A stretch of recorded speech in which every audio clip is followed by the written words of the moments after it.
नमस्कार, मैं एडवोकेट संदीप कुमारी। मुझे बहुत सारे बच्चों का ये सवाल होता है, बच्चों ने मुझे हमेशा सवाल किए हैं कि जो क्वेश्चन होते हैं जो पेपर में पूछे जाते हैं उनको किस तरीके से उसको लेंथी करें कि हमारे जो नंबर हैं वो अच्छे आएँ। तो मैं हमेशा बच्चों को बताती रहती हूँ कि आप इस तरीके से सवाल का जवाब दें, ऐसे करें, है ना।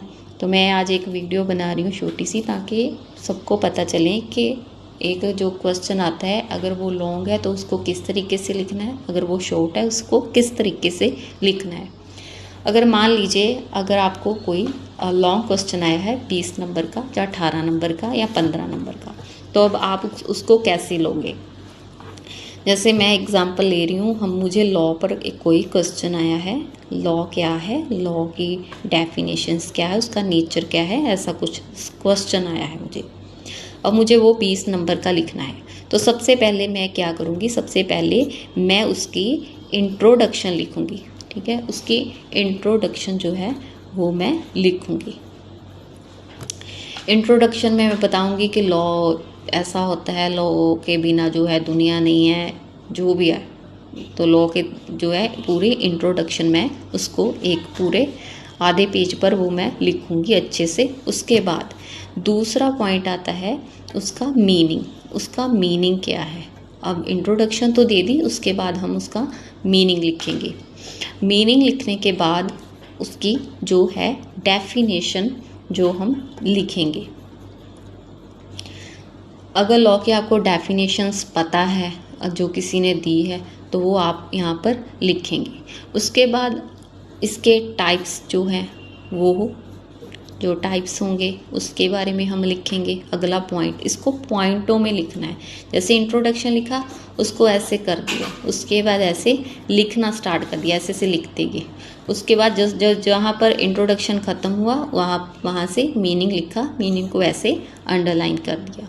उसके बाद मीनिंग लिखकर उसके बाद उसकी जो डेफिनेशन है उसको भी इस तरीके से। जब हम डेफिनेशन लिखेंगे तो किसकी डेफिनेशन लिख रहे हैं, तो उसका जैसे ए बनाया, उसका नाम लिखा और उसने ये डेफिनेशन दी, उसकी डेफिनेशन लिख दी। उसके बाद टाइप्स आ जाएंगे। अगर उसके टाइप्स हैं तो मैं उसको ऐसे पहले डायग्राम बना लूँगी ताकि मैं भूलूँ नहीं।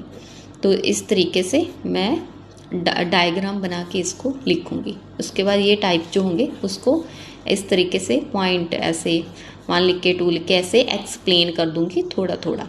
ठीक है, पूरा नहीं, क्योंकि हमने टाइम का भी ध्यान देना है। तो उसके बाद हम लिखेंगे इसकी इम्पॉर्टेंस क्या है।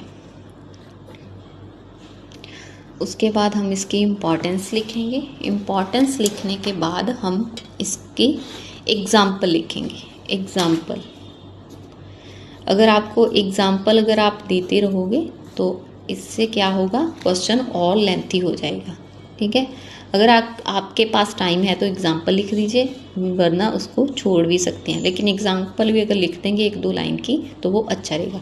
इम्पॉर्टेंस जब भी लिखेंगे तो इसको भी ऐसे अंडरलाइन करना है। इम्पॉर्टेंस में भी अगर पॉइंट है तो उसको भी ऐसे डायग्राम बना देना है, उसको बाद में एक्सप्लेन कर देना है। उसके बाद आ जाती है एग्ज़ाम्पल दे देनी है 1-2।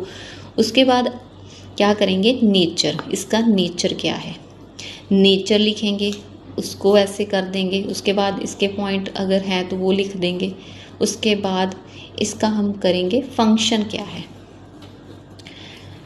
उसके बाद अगला मैं पॉइंट लेंगे फंक्शन ऑफ लॉ के फंक्शन क्या है वो लिख देंगे। उसको इस तरीके से मैं अंडरलाइन करूँगी और वो फंक्शन के जो पॉइंट है वो मैं लिखने स्टार्ट कर दूँगी। उसके बाद कई बार क्या होता है कि हमें किसी सेक्शन का पूछा जाता है कि अगर हमें किसी सेक्शन के बारे में पूछा है, उसमें जो जजमेंट होती है ना वो भी बहुत इम्पॉर्टेंट होती हैं। तो आप उस जजमेंट को भी लिख सकते हैं।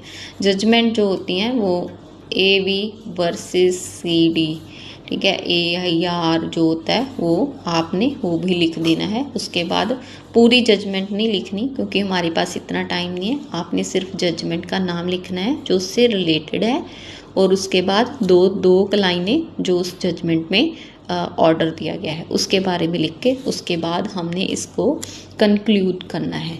उसके बाद इसका कंक्लूजन लिखना है। कंक्लूजन लिखते समय ऐसे एक लाइन लगाइए, उसके बाद पूरा एक पैरे में कंक्लूज़न लिखें, ताकि एग्ज़ामिनर को पता चले कि आपने इंट्रोडक्शन से शुरू किया था, इंट्रोडक्शन से आपने क्वेश्चन शुरू किया था और आपने कंक्लूज़न तक इसको जो है वो ख़त्म कर दिया है। तो ये आपका एक लेंथी जो क्वेश्चन है वो अच्छे से आप इसे लिख सकेंगे। तो ये था मेरा यही वीडियो बनाने का यही मकसद है कि जो नए बच्चे लॉ में आते हैं उनको नहीं पता चलता कि उन्होंने इस क्वेश्चन को लिखना कैसे है। तो इस तरीके से हमने लॉ के सवाल का जवाब देना है।